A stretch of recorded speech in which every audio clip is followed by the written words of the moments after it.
Anak yang soleh itu anak yang tahu kalau dia seorang laki-laki nanti, secantik apapun istrinya, selucu apapun anak-anaknya,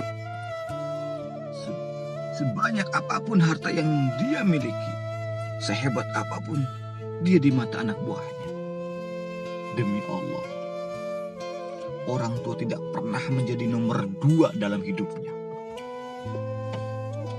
Ini banyak orang yang suka salah cuma gara-gara dunia orang tua panjang mata menanti kedatangan anak-anaknya.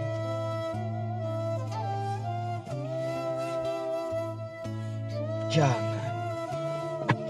Anak yang soleh tahu sekali akan hal ini. Sampai kapanpun ibumu, dan ayahmu. Sampai kapanpun itu. Dunia nggak membuat dia lupa. Ada berkah keramat dunia hidup di atas muka bumi ini. Dia tidak repot datang ke makam-makam para wali. Orang tua nomor 1 yang dia temui. Ini adalah orang hebat. Ini banyak di antara kita. Makam-makam didatengin, di mana saja didatengin. Mengharapkan berkah, orang tua malah panjang mata. Berlinang air mata menanti, mana anakku? Mana pohon yang pernah kutanam? Mana pohon yang pernah kurawat? Ya Allah, ku dengar dia sudah mulai berbuah. Ingin kurasakan buahnya. Berani mengeluarkan dana jutaan untuk hal-hal yang gak disyariatkan. Ini orang tua panjang mata ini. Masya Allah. Rela, tidak rela. Orang tua kita akan mendengar dan melihat nanti. Ma, aku pengen nikah. Aku pengen berkeluarga, Ma. Ya orang tua, ya seneng lah. Cuma kalau ingat, metik buahnya belum terasa. Ya ada perasaan kayak gimana gitu. Karena dia tahu setelah ini dia akan menikah. Bawa anak orang. Aku kehidupannya yang berbeda yang bakal dia rasa. Orang tua makin hari makin rentan. Bukan makin segar. Yang perempuan dibawa orang, ya Allah.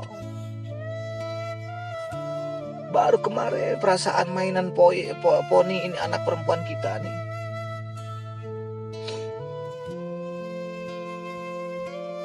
Baru kemarin mainan kepang rambutnya, ya Allah, ini anak kita yang perempuan. Ya Allah, baru kemarin perasaan kan. Baru kemarin. Saya titah dia, titah ya Allah. Belajar berjalan tuh. Bisa berlari bawa sesuatu, coret tembok. Aduh, Masya Allah. Itu anak kita itu. Sekarang udah gede. Dibawa orang, ya Allah. Yang laki-laki dekat sama mamahnya. Baru kemarin tangan mungil yang kita tuntun, kalau ngelepas dia nangis. Sekarang tangannya kekar, besar. Tangan ibunya malah keriput. Mau nangkep tangan anaknya pun juga sudah mulai susah. Ya Allah, membawa anak orang, datang dengan gagah, cium tangan cipiki udah. Ma, kita jalan dulu ya Ma. Dah Mama. Masya Allah. Digandeng tangan kekasihnya tuh, dirangkul pundaknya. Ini anak laki-laki nggak tahu ibunya kayak diiris-iris. Dia lihat tangannya yang keriput, ya Allah, coba lihat. Udah berapa lama tangan ini nggak dibawa sama anak ini? Udah berapa lama tangan ini nggak digandeng sama anak saya, ya Allah. Kita merasa bangga akur merangkul istri kita. Ibu kita melihat pundak kita. Udah berapa lama pundak ini nggak dirangkul seperti itu, ya Allah. Ini kata ibunya. Dulu aku berdandan secantik-cantiknya. Kududukan anakku ke bawah di hadapan kawan-kawanku, bangga. Ya Allah, lihat anakku. Tapi dia nggak pernah berdandan rapi membawa aku ke hadapan teman-temannya.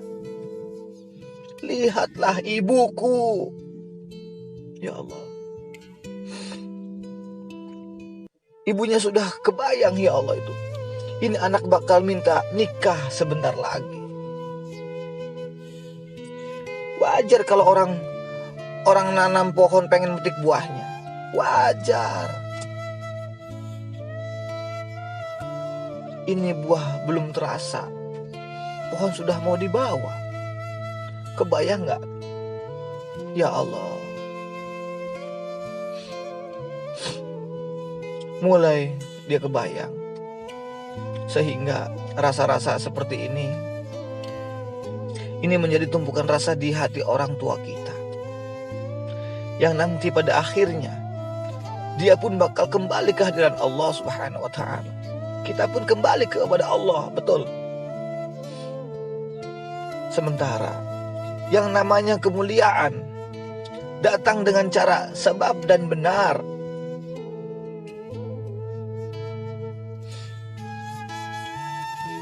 Ridhonya Allah ada di ridho orang tua kita. Murkanya pun sama, gak beda. Karena semuanya ibadah yang dia lakukan berujung pada surga nanti. Dan yang paling gampang ketika dia mau menaklukkan dunia, demi Allah, berkah orang tua dulu yang diambil, bukan yang lainnya. Ini dirasa oleh orang mulia yang Nabi katakan. Siapa dia? Siapa dia?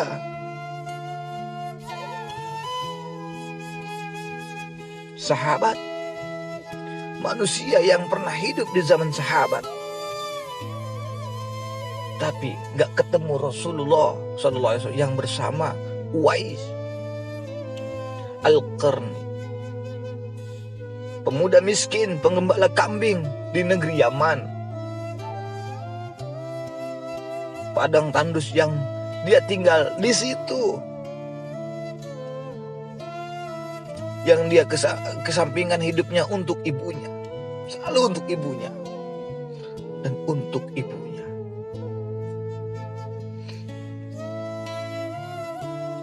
Tidaklah terancap kalimat satu yang ingin ibunya pengen, kecuali Uwais pasti akan melakukannya, apapun itu, dan ibunya pun cacat. Apa kata Uwais? Tidak akan pernah terlontar kata dari mulut ibuku kecuali kan kulakukan yang dia inginkan. Ibunya cacat dan dia menomarkan doakan dirinya, yang penting dia berdoa pada ibunya. Hingga suatu waktu ibunya berkata, "Wahai Uwais, ibu sudah tua. Andai kematian mendatangi ibu nanti, ada beberapa keinginan yang ibu ingin merasakan keinginan itu. Mungkin enggak ya?" "Apa, Bu?" kata Uwais, katakan. "Ibu kepengen haji, Uwais." Bengong Uwais. Ya Allah. Uwais bengong. Ini Yaman. Hadramaut. Yang sekarang saja pesawat itu bisa 3 jam menuju Saudi itu. 2 jam lebih. 2 jam lebih lah. Ini lebih jauh lagi. Kebayang nggak berapa ratus kilo, beberapa ribu kilo Uwais dia harus jalan. Baiklah Bu, kata Uwais. Baik, aku tidak pernah menolak permintaan ibuku. Tapi kali ini aku nggak bisa menjawab karena mikir gimana caranya, kata Uwais. Apalagi dia seorang pemuda yang punya penyakit sopak. Ada tanda-tanda putih di bagian badannya itu kayak panu besar gitu.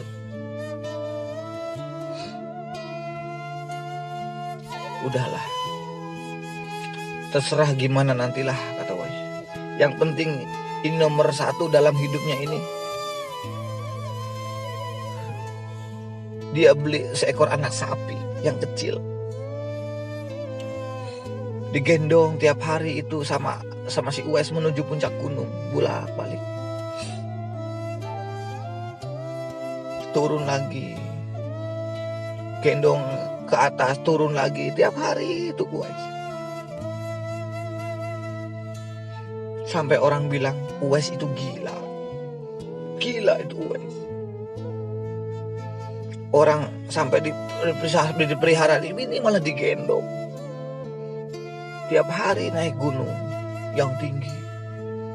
Sampai gak berasa. Dikatakan 8 bulan dia lakukan itu bolak-balik, naik turun. Sehingga terbentuklah fisik tubuhnya yang bagus karena sering setiap hari. Dan sampai itu makin berat dan lebih kayaknya itu sampai di atas 100 kilo sapi itu. Bolak-balik sampai badannya bagus. Kemudian dia tetap gendong ke atas dan dia yakin, bismillah, saya yakin. Sampailah bulan haji, ibu naik ke pundakku. Digendong ibunya dari negeri Yaman. Dari negeri Yaman, gak ada yang gak mungkin. Lihat nih, pelajaran dari Uwais. Lihat nih, dibawa ibunya ke Mekah, bertawaf di Ka'bah. Dunia menyaksikan Uwais. Bahkan hikayatnya, ia sampai bertanya kepada sahabat Abdullah bin Umar, aku telah menggendong ibuku dari negeri Yaman menuju Mekah, bertawaf di Ka'bah ini.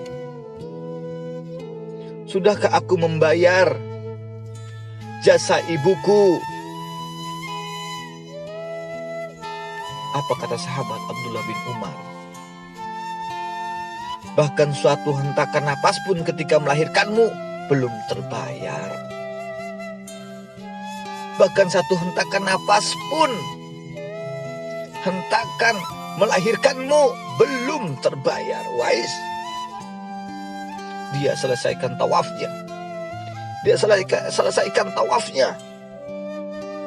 Selesai tawaf, dibawa ibunya ke makam Ibrahim alaihissalam untuk sholat 2 rakaat. Selesai sholat, dia angkat tangan dan berdoa kepada Allah Subhanahu wa taala. Ya Allah, ya Allah, ampunkanlah ibuku ya Allah. Ampunkanlah ibuku ya Allah. Masukkanlah dia ke surgamu ya Allah. Masukkan dia ke surgamu ya Allah.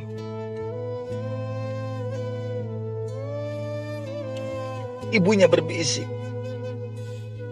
sudahlah Uwais, mintalah kepada Tuhanmu Uwais, ampunan untuk dirimu dan surga untukmu.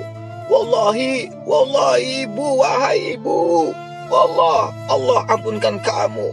Allah ampunkan kamu, Allah masukkan kamu ke surga ya Allah. Cukup untukku ridho yang kubutuhkan wahai ibu. Lihat ini, manusia soleh.